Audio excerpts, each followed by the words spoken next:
साथियों नमस्कार, मैं कमलेश सिंह लोधी, निवासी समाजवाद जिला टीकमगढ़,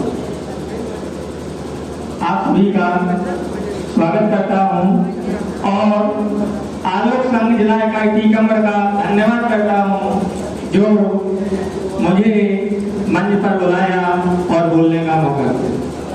यहाँ पर समस्त मेरे छोटे बड़े भाई, पिता तुल्य बड़े बुजुर्गों और मातृशक्ति आप सभी के चरणों में नमन करता हूँ। साथियों में शिक्षा से जुड़ा हूँ और इसलिए मेरा पहला जो नारा था बाबा साहेब को लेकर, भले ही बाबा साहेब के नारे में मुझे उतनी शक्ति जवाब में सुनाई नहीं दी। एक बार फिर से नारा हो जाए, बाबा साहेब, बाबा साहेब, ज्योतिबा फुले, ज्योतिबा फुले, माता सावित्रीबाई फुले, माता सावित्रीबाई फुले, स्वामी ब्रह्मानंद, स्वामी ब्रह्मानंद। साथियों, आज आलोक संघ के कार्यक्रम में हम बात करने जा रहे हैं शिक्षा को जन जन तक पहुंचाने की, शिक्षा को समाज तक पहुंचाने की और हर समाज के हर बच्चे तक शिक्षा को पहुंचाने। शिक्षा जब तक समाज तक नहीं पहुंचेगी, जब तक हमें पता ही नहीं होगा कि शिक्षा की हमारी शुरुआत कहाँ से हुई। भले ही हम अम्बेडकर जी को माने, भले ही हम ज्योतिबा फुले को माने, सावित्रीबाई को माने, वास्तविकता ये है कि शिक्षा की अलग जगाने में शुरुआती भूमिका निभाई। जब देश गुलाम था और प्राचीन था, अंग्रेजों के अधीन था, उस समय भारतीय जो समाज था 4 समुदायों में बटा हुआ था। 4 समुदायों में बटे होने के कारण जो चौथा समुदाय था शूद्र, उस समय में हमारे सभी बहुजन समाज की जो जातियां हैं वो आती हैं। उस समय कोई शिक्षा को महत्व नहीं देता। मनुवादी की विचारधारा के लोगों के द्वारा हम लोगों से शिक्षा को हमेशा दूर रखा गया। 1848 में राष्ट्रपिता ज्योतिबा फुले के प्रयासों के कारण से बहुजन समाज में शिक्षा प्राप्त की। जो समाज शिक्षा का छोटा बड़ा भी नहीं जानता था, ज्योतिबा फुले के प्रयासों से, सावित्रीबाई के प्रयासों से उस समाज तक शिक्षा पहुंचने लगी।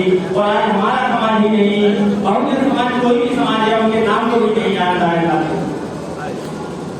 हमारे दादाजी को पढ़े लिखे नहीं थे, हमारे परदादा थे वो भी पढ़े लिखे नहीं थे, और शायद यहाँ पर बैठे हुए जितने भी लोग उनके परदादा थे, दादा भी पढ़े लिखे नहीं होंगे। हम बात करते हैं प्राथमिक शिक्षा के जोर पर। आज गांव में देखा जाता है कि जो बच्चों की पढ़ाई है उस पर कक्षा 8वीं तक कोई भी ध्यान नहीं दिया जाता। जैसे ही कक्षा 8वीं के बाद कोई भी विद्यार्थी 9वीं कक्षा में पहुंचता है, उसके माता पिता को थोड़ी सी चिंता होती है, परेशानी होती है, तब वो जाके कहीं प्राइवेट स्कूल में या कोचिंग सेंटर में होता है। हमें जरूरत है बच्चे को पहली कक्षा से अच्छी शिक्षा देने की। आज 8वीं तक की परीक्षाएं बिना पढ़े लोग पास कर रहे हैं। बच्चा स्कूल जाता भी नहीं है और जो शिक्षक होते हैं वो किसी दूसरे छात्र से लिखवा करके उस बच्चे को कक्षा 8वीं में पास करवा देते हैं। साथ ऐसी शिक्षा से कोई भी अपने जीवन का स्तर नहीं सुधार सकता। 8 9 निकल जाएगा, 10 में तो फेल होकर घर ही आएगा ना। इसलिए जरूरी है कि बच्चों की प्राथमिक शिक्षा को ठीक किया जाए। कक्षा पहली से लेकर ही उसकी शिक्षा पर उतना ही जोर दिया जाए जितनी की हम उसकी 12वीं की शिक्षा पर या 10वीं की शिक्षा पर जोर देते हैं। एक चीज और है साथियों, जब व्यक्ति 10वीं पास कर लेता है तो उसे ये जानकारी ही नहीं होती है कि हमें आगे क्या करना है। जैसे कि कोई व्यक्ति कहीं जाता है और आगे उसको एक चौराहा मिल जाए, उसने रास्ता नहीं देखा है कि उसकी मंजिल कहाँ है, हम किस रास्ते से पहुंचेंगे, तो वो अपने लक्ष्य तक नहीं पहुंच सकता है। 10वीं पास के बाद हमारे पास कई विकल्प होते हैं। 11वीं क्लास के लिए कई निकाय होते हैं, कई शाखाएं होती हैं। उन शाखाओं का हमें जानकारी नहीं रहती है कि हमें कहाँ जाना है। बस ये पता रहता है कि 10वीं कर ली, 11वीं में हमें एडमिशन लेना है, 12वीं करेंगे तो कॉलेज में एडमिशन लेना है। अन्य जितने भी क्षेत्र है, किसी भी क्षेत्र की किसी को जानकारी नहीं होती है। जैसे हमारे क्षेत्र से, क्योंकि मैं कोचिंग पढ़ाता हूँ, हमारी कोचिंग से अजय राजपूत जी हैं, ये भोपाल गए थे तो इनके गांव के लोगों ने ही बोला था कि भोपाल जाके आप कुछ नहीं कर पाओगे सर। आज बच्चा आपके सामने भी स्पीच लेके गया है। 12वीं करने के बाद हम लोगों को देखा गया है कि गांव का अधिकांश व्यक्ति है वो पीजी कॉलेज की कमर ही दौड़ेगा। मुझे जानकारी ही नहीं है कि हमारे सागर में कौन सी पढ़ाई होती है, हमारे भोपाल में, यहाँ इंदौर में कौन सी पढ़ाई होती है सर। यदि उसका लक्ष्य डॉक्टर बनने का है तो वो टीका में रह के डॉक्टर नहीं बन पाएगा। डॉक्टर बनना है तो उसको वहां जाना पड़ेगा जहां पर उसके लिए साधन उपलब्ध होंगे साथ। एक चीज और साथियों मैं बता रहा हूं आपको, आजाद भारत के पहले हम लोगों को धार्मिक ग्रंथों को पढ़ने का अधिकार नहीं था।